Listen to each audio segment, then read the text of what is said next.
رب اشرح لی صدری ویسر لی امری واحلل عقدۃ من لسانی یفقہوا قولی رب زدنی علما۔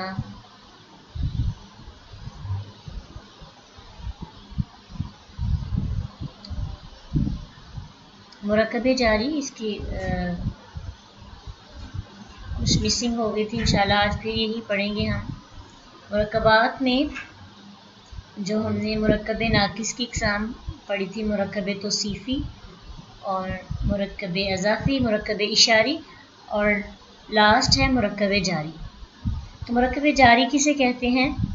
عربی زبان میں کچھ حروف ایسے ہوتے ہیں جو اسم کے شروع میں آ جاتے ہیں اور وہ اسم کو اس کی اصلی حالت سے، اوریجنل فارم سے حالت جر میں لے جاتے ہیں، اس کو مجرور کر دیتے ہیں۔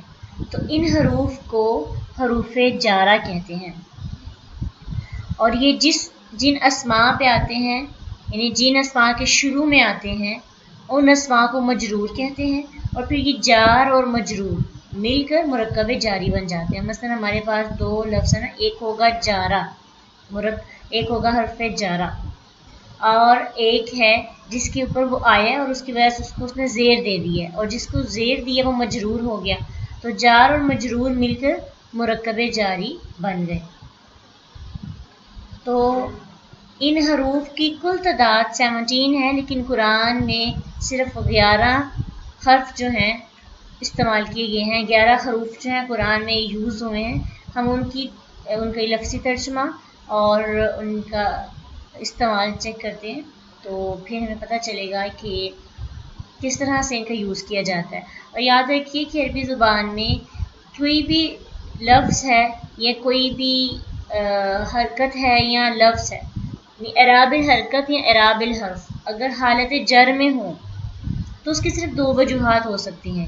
ایک وجہ جو ہے مرکب اضافی میں پڑھی کہ وہ مضاف الیہ ہوں گے، دوسری وجہ مرکب جاری میں پڑھی کہ وہ ان کی شروع میں حرف جارہ آئے گا۔ اس کے علاوہ ان دونوں کنڈیشنز یا ان دونوں کیسز کے علاوہ جو ہے کسی بھی اسم کے نیچے زیر نہیں آتی، یہ چیز یاد رکھنی ہے۔ یہ ہمارے پاس اسکول جو ہے 11 ہے۔ نمبر 1 با، آپ نے دیکھا ہوگا بہت سے لفظوں کے ساتھ با استعمال ہوتا ہے، اس کے مطلب سے بھی ہے اور کے ساتھ بھی ہے۔ تو جیسے قرآن کے سٹارٹ پہ جو ہم بسم اللہ پڑھتے ہیں، بسم اللہ، با سات اسمی نام اللہ، اللہ کے، بسم اللہ سات نام اللہ کے۔ تو یہاں پہ با جو ہے وہ حرف جارہ ہے اور اسمی مجرور ہے، تو جار مجرور مرکب اضافی، بسمی مرکب جاری ہے، اور بسم اللہ پورا مرکب اضافی ہے، کیونکہ اللہ جو ہے لفظ اللہ وہ مضاف الیہ ہے، اور بسمی پورا جو جار مجرور مل کر کیا بنا، یہ اس کا مضاف بن گیا۔ تو ویسے اکیلا بسمی کیا ہے مرکب جاری، اور پورا بسم اللہ کیا ہے مرکب اضافی۔ اسی طرح بالقلمی، بالقلمی با کے نیچے زیر آنے سے قلم کے نیچے زیر آ گئی ہے۔ پھر اس کے بعد بالمجرمین، اصل میں تھا مجرمون، تو با کے ساتھ لگنے سے کیا بن گیا مجرمین۔ میننگ سیم ہوں گے لیکن بس سٹائل جو ہے چینج ہو جائے گا۔ مثلا آپ دیکھیں کہ کبھی ہم کہتے ہیں کتابیں، کبھی کتابوں، ٹھیک ہے جمع میں نا، تو کتابیں کا مطلب بھی کتابیں ہی ہیں اور کتابوں کا مطلب بھی کتابوں ہی ہیں۔ کبھی کہتے ہیں لڑکیاں، کبھی ہم کہتے ہیں کہ جیسے لڑکی، اور پھر اسی طرح جیسے سے کیسز چینج ہو جاتے ہیں، لڑکے لڑکوں، تو لڑکے جو ہے جمع کے لیے بھی استعمال ہو جاتا ہے، لڑکوں بھی جمع کے لیے یوز ہو جاتا ہے، لیکن دونوں کے مفہوم سیم ہوتے ہیں، لیکن بات کرنے کا جو سٹائل ہے اس کی مناسبت سے ہمیں ان کی تبدیلی کرنی پڑتی ہے۔ اسی طرح مجرمون کا میننگ بھی وہی ہوتا ہے، مجرمین کا میننگ بھی وہی ہوتا ہے، بس یہ ہے کہ کیسز چینج ہو جاتے ہیں، ان کی فارمز بدل جاتی ہیں، لیکن میننگز جو ہیں وہی رہتے ہیں۔ اسی طرح ہے کاف، کاف کہتے ہیں مانت کی طرح کو، جیسے کل جنتی، تو جنت کے نیچے جنتون تھا، جنت کے نیچے کے زیر ہے کاف کی وجہ سے۔ تا قسمیہ، تاللہ، تاللہ نہیں پڑھیں گے، تاللہ، شروع میں آ جائے تو لفظ اللہ کو زیر دے دیا ہے. پھر اسی طرح فی کہتے ہیں، فی کا مطلب ہوتا ہے میں. البیتی کی شروع میں فی آ گیا، فی البیتی اصل میں تھا بیتن، فی کے شروع میں لگنے سے البیتی زیر کے ساتھ آ گیا، فی البیتی فی الارضی.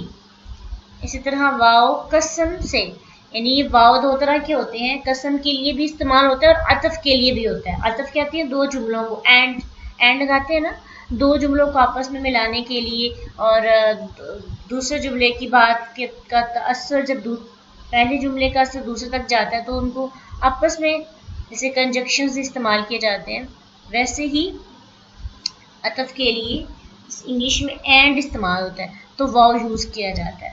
اگر واو قسم کے لیے ہو تو پھر جو ہے وہ حرف جارہ میں سے آئے گا. ٹھیک ہے، واو قسمیہ جس میں اللہ کی قسم کا ذکر ہو، اور واو اور تا دونوں قسم کے لیے آتے ہیں، لیکن ان میں فرق یہ ہے کہ تا صرف اللہ تعالیٰ کے لیے استعمال ہوتا ہے، اور واو جو ہے وہ باقی لوگوں کے ساتھ قسم کے لیے بھی، یعنی باقی اس اسماء کے ساتھ بھی استعمال ہو جاتا ہے. تا صرف اللہ کے لیے ہی استعمال ہوگا.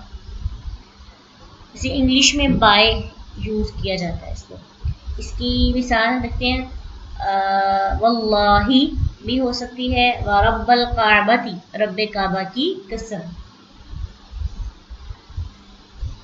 لام فار کے لیے، یعنی انگلش میں فار کو جس مقصد کے لیے استعمال کیا جاتا ہے، عربی میں لام کو اس مقصد کے لیے یوز کیا جاتا ہے، کے لیے، واسطے. جیسے للہ، الحمد للہ، للہ کے شروع میں لام ہے، اس کا مطلب ہے تمام تعریفیں للہ اللہ کے لیے، تو شروع میں لام لگا کے لیے اور اس کی وجہ سے لفظ اللہ مجرور ہو گیا.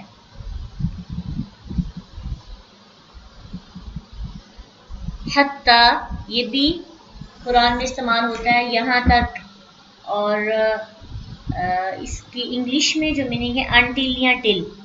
ساتھ آپ یہ دیکھیں گے تو آپ کو زیادہ اچھی سمجھ آ سکتی ہے. حتی مطلع الفجر، مطلعی کے نیچے زیر ہے حتی کی وجہ سے. پھر ان جو ہے اس کا مطلب ہوتا ہے کے بارے میں سے، اباؤٹ کے لیے یوز کیا جاتا ہے. انگلش میں جیسے اباؤٹ استعمال ہوتا ہے نا، ویسے ان. تو عن النعیم، ثم لتسألن یومئذ عن النعیم. پھر اسی طرح احادیث کے شروع میں ان علی، تو اس ان استعمال ہوتا ہے تو وہ زیر دے دیتا ہے نا اپنے بعد آنے والے اسم کو. الا طرف تک، الا جو ہے ٹو جو انگلش میں یوز کیا جاتا ہے نا، اس کو عربی میں الا اس کی جگہ پہ آتا ہے. الا النور، نوری، الا المسجدی، الا النوری، نور کے نیچے زیر آ گئی الا کی وجہ سے. اور پھر من جو ہے یہ سے فرام کی میننگز میں یوز ہوتا ہے. من الشیطان، اعوذ باللہ من الشیطان، شیطان کے نیچے زیر ہے، وجہ کیا ہے؟ شروع میں من آیا ہے اس وجہ سے. آپ کو آسانی سے پتہ چل جانا چاہیے، اگر آپ سے پوچھا جائے کہ یہ کس حالت میں اور یہ کیوں ہے، تو آپ کے پاس تو زیر کی تو پوری کی پوری 2 وجہ تھی، وہ آپ نے پڑھ لی. لاسٹ ہے علا پر، آن، انگلش میں آن کی جگہ پہ استعمال ہوتا ہے. ان اللہ علی کل شیء قدیر، علا آیا ہے تو کلی کے نیچے زیر آ گئی، تو ان اللہ علی کل شیء قدیر، اللہ تعالیٰ ہر چیز پر قادر ہے. تو یہ 11 حروف تھے جو کسی بھی اسم، ویسے تو 17 ہیں لیکن قرآن میں کیونکہ عربی گرامر جو ہے ہم قرآن کے لحاظ سے سیکھ رہے ہیں نا، کہ کم از کم ہمیں قرآن کی جو ٹرانسلیشن ہے اس کو پڑھنے میں مدد ملے. اوورآل لینگویج نہیں ہم سیکھ رہے. ٹھیک ہے، یہ مائنڈ میں رکھنے، ہم نے اتنی سیکھنی ہے جتنی کہ ہمیں قرآن کی سمجھ آ جائے اور قرآن کا ترجمہ خود کر سکیں، اور تھوڑی بہت جو ٹرانسلیشن ہے اور اس کے جو پروناؤنس ہیں، اور کم از کم انسان کو عدد کا، جنس کا، جو اسم کی اقسام پڑھیں گے نا، وسعت کے اعتبار سے، عدد کے اعتبار سے، جنس کے اعتبار سے، اعرابی حالت کے اعتبار سے، اگر اس میں آپ کی جو گرفت ہے بہت زیادہ، تو پھر آپ کو کافی حد تک ٹرانسلیشن کرنے میں آسانی ملتی ہے، کیونکہ بعض اوقات ہمیں پروناؤنس کا نہیں پتہ ہوتا کہ وہ سنگولر ہیں، پلورل ہیں، واحد ہیں یا پھر مذکر مؤنث ہے، پھر اس سے ترجمے میں مسٹیک ہو جاتی ہے۔ تو انشاءاللہ آپ کو مزید اس کی سمجھ آتی رہے گی۔ جو کل کی طرح آج پھر ہم جو تھوڑا سا دیکھتے ہیں کہ اس میں کیا مسٹیک ہے۔ للمسلمون کو دیکھیے، اگر اس کی تصحیح کی جائے یہ مرکب جاری کے لحاظ سے جو آج ہم نے پڑھا، اوکے، اسائنمنٹ تو آپ کو دی جائے گی انشاءاللہ، اس کے علاوہ بھی بہت سے کویشچنز ہوں گے، لیکن یہ ہے کہ ابھی ہم نے سیکھا ہے تو ساتھ ہی ہم ریوائز بھی کریں۔ تو اس میں آپ بتائیں کہ للمسلمون کی تصحیح کریں، اس کو کیسے صحیح کیا جائے گا، یہ کس لحاظ سے غلط ہے؟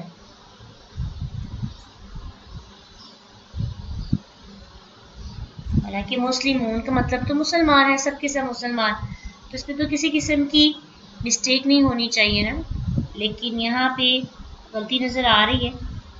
جی آئے گا مسلمین، ویری گڈ، لام کے نیچے شروع میں لام آ گیا ہے، اور مسلمون کی حالت، اعرابی حالت کیا ہو جائے گی؟ مسلمین۔ پھر اسی طرح متقین، للمتقون کی للمتقین، علی الکاذبون کی علی الکاذبین، اور الی البیتان کی الی البیتین، کیونکہ یہ اعراب حرف ہے، الف کو یا میں چینج کر دیں گے، اور ہے بھی تثنیہ، تو شروع سے علی جو مڈ میں آ رہا ہے الف، اس کو یا میں بدل دیا جائے گا۔ جی